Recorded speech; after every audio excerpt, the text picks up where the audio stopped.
Dünya Uyghur Qurultayının təşəbbüsü bilan Londonda müstəqil sot içib, Xitay hökumətini sotqa tartish işi dəsləbdə o'ttirg'i qoyulğanda, muhaciratdagi xalqimiz ichida o'xshamagan inkaslar maydonga chiqqan bo'lib, taki 2021-yili 6-oyning 4-kuni tunji qitimliq sot Londonda ichilishga boshlaganga qadar ba'zilar bundaq bir sotning ichilishi mumkin emas deb qaragan bo'lsa, yana ba'zilar shundaq bir sot ichilgan taqdirdami bundaq bir sot Xitoy hukumatini jazoga tortolmaydi, uning hech qanday amaliy ahamiyati bo'lmaydi deb qarashgan.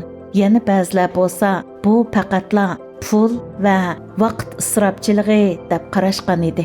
Tunji sot rasmiy boshlangandan keyin, garchi ba'zilar sot jarayonida yuz bergan ba'zi masalalarga nisbatan har xil tanqidiy fikrlarni o'tirib qo'ygan bo'lsa-mu, biroq lager shohidlarining dadillik bilan guvohlik berishlari va bu sotqa sotchi va anglag'uchi bo'lib qatnashuvchilarning har bir guvohchining guvohliklariga astoydil muomala qilishlariga shohid bo'lgan muajiratdagi xalqimizning bu sotqa bo'lgan pozitsiyasida tubdan o'zgarish bo'lib, ko'p sonda xalqimiz bu sotqa alohida ahamiyat berishga boshlagan. Dünya Uyghur Qurultayı bu sotning tayyorligini 2019-yili boshlagan bo'lib, asli 2020-yili 3-oyda ichilmoqchi bo'lib planlangan bu sot Xitoy virusi sababidan kechiktirilgan. Ko'pincha kishilarning xabar bo'lganidek, sot ichilishdan necha oylar burun Xitoy hukumati sotga qatnashadigan sotchilar va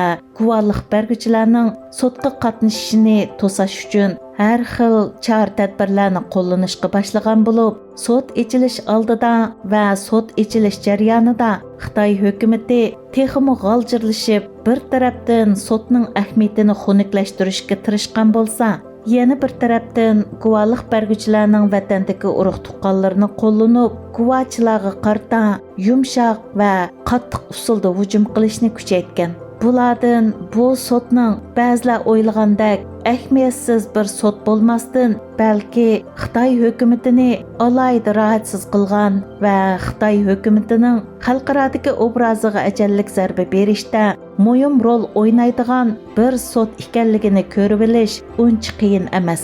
Xitoy Birleşken Devletler Teşkilatı'da muzokaraga tushgan loyihalarni inkor qilish huquqi bo'lgan 5 doimiy hay'at davlatning biri bo'lib, Birleşken Devletler Teşkilatı'nın Xitoy hukumatini bir tarafga qayirib qo'yib, Uyg'urlar to'g'risida cho'ng qarorlarni elishi uncha oson emas. Ammo sotning hukmi munosabatlik xalqaro qonunlarga asosan chiqariladigan bo'lg'achqa, u hukm zulmga uchragan xalqimiz va xalqimizga zulm solgan Xitoy hukumati ustidan chiqarilgan tunji qitimliq eng yuqori darajalik qonuniy hukm bo'lgani uchun u xalqaroda Xitoyga qarshi jamoat fikri paydo qilishda alohida ahamiyatga ega. Mustaqil Uyg'ur soti irqiy qirg'inchilik boshlangandan beri Uyg'urlar qilayotgan barliq faoliyat va harakatlarga o'xshash vatandagi vaziyatni va Xitoy hukumatining xalqimizga qaratgan jinoiy qilmishlarini xalqaroga anglatishda bo'libmi, rasmiy xalqaro qonuniy o'lchamlarning talabi bo'yicha dalil isbotli qilib anglatish va boshqalarni qoyil qilishda alohida ahamiyatga ega.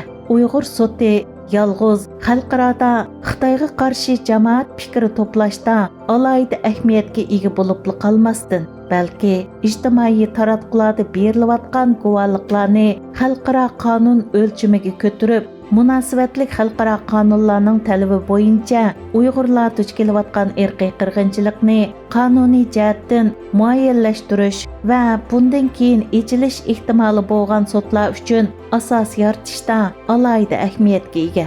Xitoy hukumati o'zining iqtisodiy, texnika va odam kuchi jihatdagi ortiqchiligiga tayanib, xalqaroda bizga qarshi nurg'unlagan ko'z bo'yamchilik tashviqotlarini elib berib, bizning dardlarimiz va arz shikoyatlarimizning hammasini inkor qilib, hatto o'z qarindoshlarimizning tili orqali xalqimiz uchirgan zulmni va da'voni yolg'onga chiqarishga tirishib kelmoqda. bundaq bir ahvol ostida biz rost deb qaragan, biz haqiqat deb qaragan hamma narsani boshqalar rost va haqiqat deb qarab bizga va bizning shikoyatlarimizga tamoman ishonishi notayin yoki uningga gumon bilan qarashi mumkin. Sud ko'plagan dalil isbotlarni ko'zdan ko'chirib chiqqandan keyin dal shu xil gumonlarni yo'q qiladigan, xalqaroda ko'p sonda davlatlar qoyil bo'ladigan bir yakun yoki hukm chiqardi. Agar sudda Uyg'urlarga nisbatan adil bir hukm chiqarilsa, bu tarixda tunji qitimliq shundaq bir hukm bo'lib, uning tarixiy ahamiyati alohida cho'ng bo'ladi. Albatta Uyg'ur sudining ahamiyati ko'pincha ahvolda garchi simvollik bo'lsa-mu, biroq sudning qarori xalqaro adliya o'lchamlariga asosan chiqarilgani uchun ko'plagan davlatlarning bo'libmi g'arbdagi demokratik qonun tuzum ustunlikni egallaydigan va haqqoniyatni yoqlaydigan davlatlarning Xitoyga qarta siyosatlarga alohida ta'sir ko'rsatib, ularning Uyg'urlar to'g'risida haqli qarorlarni elishiga turtki bo'ladi va u davlatlarni ko'plagan qonuniy asoslar bilan ta'minlaydi.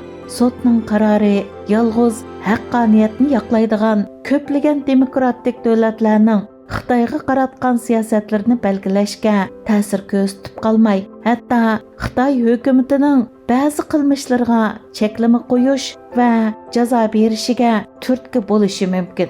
Uyg'ur sudi tunji qitimliq sudni muvaffaqiyatli ichish orqali eng mushkul bo'lgan birinchi qadamni bosdi. Tunji sudda garchi nurg'unlagan yetarsizliklar ko'rilgan va u yetarsizliklarning bir qismi imkonsizlikdan bo'lgan, yana bir qismi o'zimizning uningga yetarlik ahamiyat bermasligimiz sababidan kelib chiqqan bo'lsa-mu, umumiy jihatdan o'ngishli bo'ldi deb qarashga bo'ladi.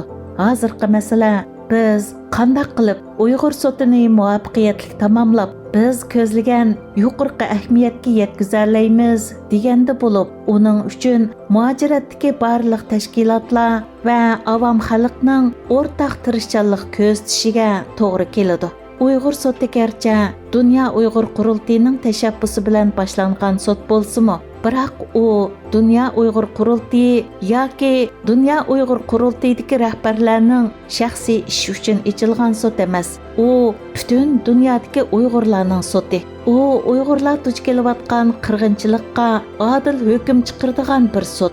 U Xitoyning jinoyatlarini xalqaroga ochiq-oshkora jakarlaydigan bir sud. U Uyg'urlarga belgilik umid va ishonch ilib keladigan sud. Şunu biz oldimizdagi ikkinchi qitimliq sud ochilg'ichi bo'lgan qisqagina muddat ichida bu sudning muvaffaqiyatli ochilishi uchun qo'limizdan kelishicha kuch chiqarishimiz, bir niyat, bir maqsadda tirishchanlik ko'rsatishimiz kerak. Biz andisha va shaxsiy ziddiyatlarimizni bir tarafga qayirib qo'yib, sudni qo'limizda bor bo'lgan barliq dalil isbotlar bilan ta'minlashimiz kerak.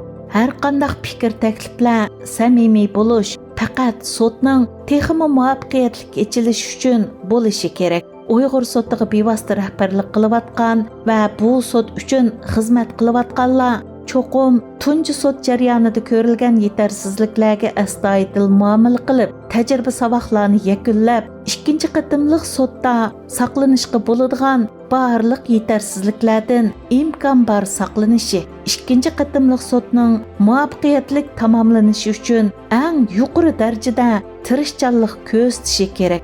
Guvohlik berguchilar dardimni qancha ig'ir qilib anglatsam, sud biz uchun shuncha foydali hukm chiqardi deb qaramay, o'z kechirmishlarini imkoniyatning yetishicha aynan anglatishga tirishishi lozim. Guvohliklar cho'qim amaliyotga uyg'un bo'lishi kerak. Uyg'ur sudi uchun sudchilik qilayotganlar garchi bizning vatanga berib, vatanda yuz bergan fojialarni o'z ko'zi bilan ko'rmagan bo'lsa-mu, biroq ular bu sohaning mutaxassislari bo'lg'achqa, nimaning reallikqa uyg'un, nimaning reallikqa uyg'un emasligini obdan biladi. Ularning ichida qonun doktorlari, jinoiy ishlar psixika mutaxassislari bo'lg'achqa, insonlarning fiziologiyasi va psixikasi qandoq jazoga, qandoq inkos qaytaradiganligini, inson qandoq jazoga uchirgandan keyin qandoq oqibatlar kelib chiqadiganligini obdan biladi. Sotchilar bizning anglatgan dardimizga qarab emas, balki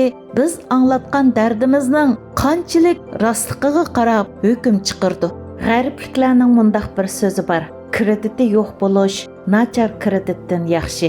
Shundoq, ishonch vayron qilinganda uni qayta tiklamak undaq oson emas. Vatanda yetib oshqicha zulm bor. Uni faqat aynan anglatsak kifoya. Ko'ptirish yoki yolg'on aralashtirishdan qattiq saqlanish kerak.